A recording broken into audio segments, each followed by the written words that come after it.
नमस्कार मंडळी. पळस हा फ्लेम ऑफ द फॉरेस्ट म्हणून ओळखला जातो. वसंत ऋतूमध्ये गर्द केशरी रंगाच्या फुलांनी बहरून जातो. या फुलांपासून होळीसाठी रंग तयार करतात. म्हणूनच गावाकडे या फुलांना होळीची फुले असेही म्हणतात. तर आज आपण पळसाची माहिती आणि उपयोग अगदी थोडक्यात जाणून घेऊ. पळसाला हिंदीमध्ये ढाक असे म्हणतात किंवा पलाश म्हणतात, तर संस्कृतमध्ये किंशुक म्हणतात. शास्त्रीय नाम ब्युटिया मोनोसर्मा आहे. पळस हा एक भारतीय पानझडी वृक्ष आहे.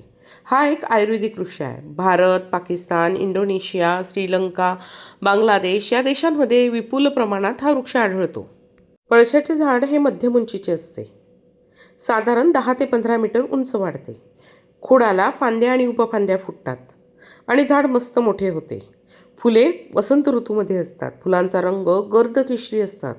पानझडी वृक्ष असल्यामुळे जेव्हा फुले येतात तेव्हा पाने अतिशय कमी किंवा नसतातही. त्यामुळे हा वृक्ष जंगलामध्ये अतिशय उठून दिसतो आणि फुलांचा आकार ज्वाळांसारखा आहे आणि रंग गर्द केशरी आहे. त्यामुळे याला फ्लेम ऑफ द फॉरेस्ट असं सुद्धा म्हणतात. पळसाला पाने 3 येतात. पाने रुंद आणि जाड असतात आणि 3च्या समूहात येतात. त्यामुळेच आपल्याकडे पळसाला पाने 3 ही म्हण प्रचलित आहे. पळस एक आयुर्वेदिक पानझडी वृक्ष आहे. पळसाची पाने, फुले, बिया, डिंक आणि साल याचा आयुर्वेदिक औषधांमध्ये उपयोग केला जातो. पळसाच्या पानांपासून पत्रवळी तयार करतात. पूजाविधीमध्ये पळसाचा समिधा म्हणून उपयोग करतात. पर्यावरण रक्षक देखील आहे, कारण जिथे पाणी कमी आहे तिथे देखील पळस वाढतो. पाणी जास्त असेल किंवा जमीन खारट असेल तिथे देखील हा वृक्ष चांगल्या तऱ्हेने वाढतो. पळसाची पाने ही जंतनाशक आहे. पानांचा उपयोग रोगप्रतिकारशक्ती वाढवण्यासाठी करतात, तसेच पचनशक्तीसुद्धा वाढविण्यासाठी करतात. रिकाम्या पोटी पळस घेतल्यास पोषक तत्वे लवकर शोषून घेतली जातात. हा अँटी इन्फ्लॅमेटरी तसेच अँटीबॅक्टेरियल आहे. वेदनाशामक आहे. याची फुले, बिया आणि साल याचे औषधी उपयोग आहे.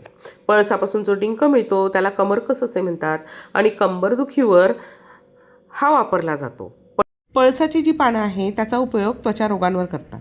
पळसाची बिया या कडू जरी असल्या तरी त्याचासुद्धा औषधांमध्ये उपयोग होतो. पळसाची पाने, फुले, साल, डिंक याचा उपयोग आयुर्वेदिक औषधांमध्ये केला जातो. पळसाच्या पानांपासून आपल्याकडे पत्रवळी तयार केल्या जातात. पळसाची जी ही पत्रवळ असते ती अगदी इको फ्रेंडली आहे. पळसाची पाने, फुले, बिया, साल, डिंक हे सगळं आयुर्वेदिक औषधांमध्ये वापरलं जातो. आणि पळसाच्या फुलांपासून जो रंग मिळतो ना तो सुद्धा अतिशय घट्ट आणि नैसर्गिक असा रंग मिळतो. असा हा पळस बहुगुणी बहुउपयोगी आहे आणि जंगलाचं सौंदर्य वाढवणारा आहे.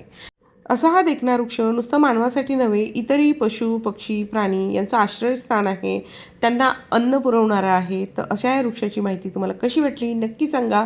थँक्यू.